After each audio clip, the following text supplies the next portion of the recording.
জীবন এতটাও সহজ নয়। যতটা বাবার টাকায় স্বপ্ন দেখে বলেছ, প্রিয় জিনিস বেশি দিন থাকে না। হয়তো বদলে যায়, নয়তো হারিয়ে যায়, অথবা অন্য কারণ হয়ে যায়। আসলে চাওয়ার অধিকার সবার থাকলেও পাওয়ার অধিকার সবার থাকে না। স্বপ্নের জগৎ তাদের কাছেই সুন্দর যারা এখনো বাস্তবের কাছে ধাক্কা খায়। অদ্ভুত এক নিয়ম, থাকতে মূল্য বোঝে না, কিন্তু হারিয়ে গেলে সবাই খোঁজে। তাই নিজের প্রিয় মানুষগুলোকে ভালো রাখতে শিখুন, কারণ সময় সব সময় আপনার পক্ষে নাও থাকতে পারে। রাহুল, প্রিয়া,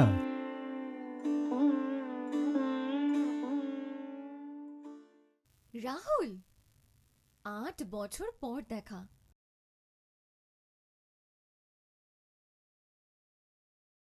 তুই 8 বছরে আগের থেকে আরো অনেক সুন্দরী হয়ে গেছিস রে। কিন্তু তুই প্লে বয় ইমেজ থেকে জেন্টলম্যান হলি কি করে, হ্যাঁ? অবশ্য আরো হ্যান্ডসামও হয়ে গেছিস। তারপর এখানে কার খোঁজে? আরে দূর, আজকে অফিস যেতে ইচ্ছা করছিল না, তাই এখানে এসে বসেছিলাম। এই বাড়ি যাচ্ছি রে। কেমন আছিস? ভালো। আর তুই, কাকু কাকিমা, বাড়ির সবাই কেমন আছে? মা ভালো আছেন। আর কাকু? বাবা, মানে বাবা বাবা নেই, 2 বছর হয়ে গেল জানিস। হার্ট অ্যাটাক করেছিল। আর একটু যদি সময় ছিল না আমাদের। ভেরি সরি রাহুল, সবসময় সবকিছু আমাদের হাতে থাকে না।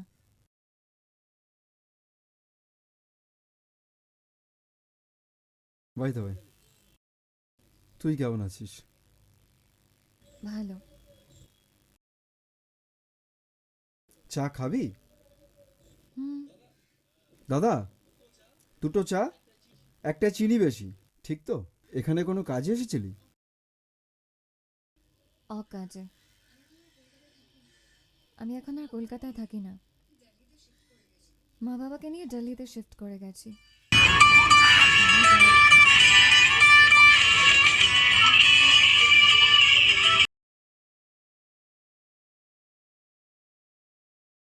হ্যালো। হ্যাঁ, আর এই 8 ঘন্টা। হ্যাঁ হ্যাঁ হ্যাঁ, ঠিক আছে। না, অ্যাকচুয়ালি আমার ওই কলেজ ফ্রেন্ড রাহুলের সঙ্গে দেখা হয়েছিল, কথা বলছি। হ্যাঁ। না আমি, অভিক প্লিজ শোনো আমার কথা। আরে তুমি, হ্যাঁ আরে হ্যাঁ, তোমাকে তো বলেছিলাম। অভিক কেন এরকম করছো তুমি?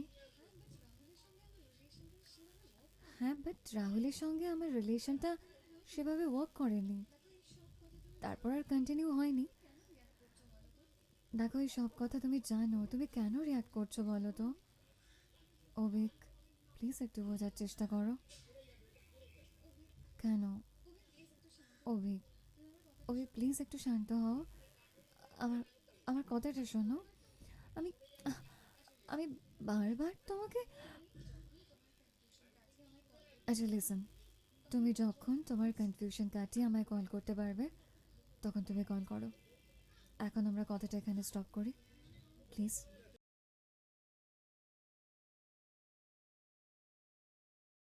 অভিক, এখন ভিডিও কল করার কি আছে? একটু পরেই তো দেখা হবে। মানে, তুমি একটু বোঝার চেষ্টা করো please.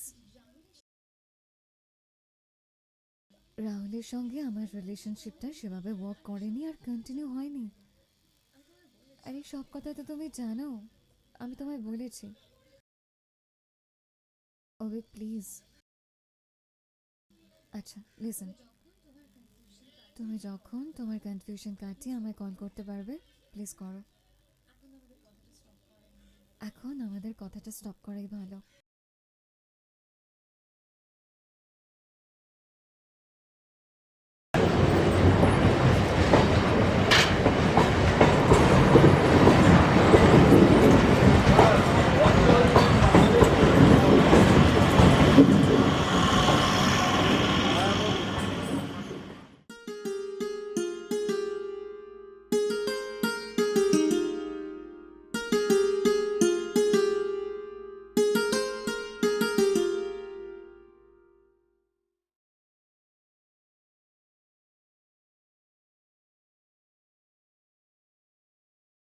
Priya, Priya, are you okay? Hmm.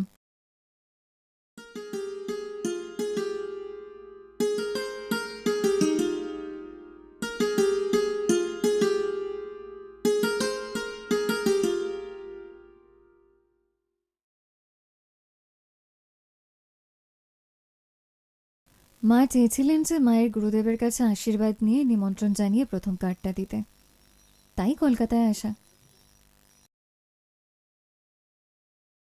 Wow, congratulation.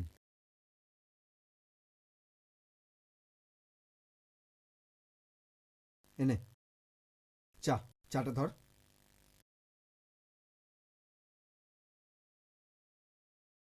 আর কিছু জানতে চাইলি না? অভিক, তখন তুই ফোনে কথা বলছিলিস। ও আচ্ছা, হ্যাঁ অভিক খুব পজেসিভ, বাট বাট তোর মতন না ওর কমিটমেন্ট ইস্যুস নেই। আর সবচেয়ে বড় কথা, we love each other. Rahul, ক্লাসে চল, না হলে এবারও কিন্তু ফেল করবি। আরে তুই যা, আমি পরে যাচ্ছি। আর এই শোন, তোর এই সবার সামনে দিদিমণিগিরিটা না একটু বন্ধ কর প্লিজ। প্রিয়া, ইনম্যাচুর ছিলাম তখন। আমি চাইনি আমার ইনম্যাচুরিটির ফল তোকে ভোগ করতে হোক। আর সেদিন তো তাও তুই ছিলিস আমার পাশে। আজ আমি না পুরো নিঃস্ব রে। বাবা চলে যাওয়ার পর না আমার জীবনটা যেন কেমন ওলট পালট হয়ে গেল, বিশ্বাস কর।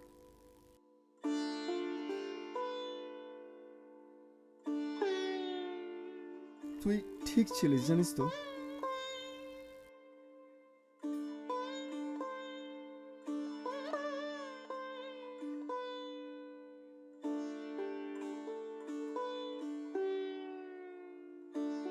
রাহুল, প্রবলেমগুলোকে অ্যাভয়েড করে জীবনে বাঁচা যায় না, লড়াই করতে হয়।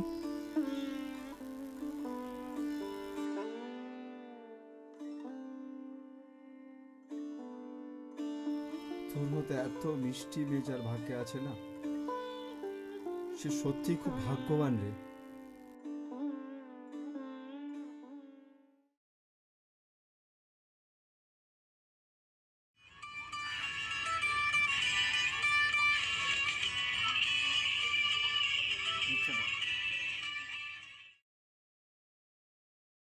ওই যে ভাগ্যবানের ফোন এসে গেছে। আরে ভাগ্যবান, আরে ভাগ্যবান কি বলেছি, বললি? আর কিছু না, ভাগ্যবান। রাহুল, মার খাবে কিন্তু, একদম মেরে দেবো এবার কিন্তু। রাহুল।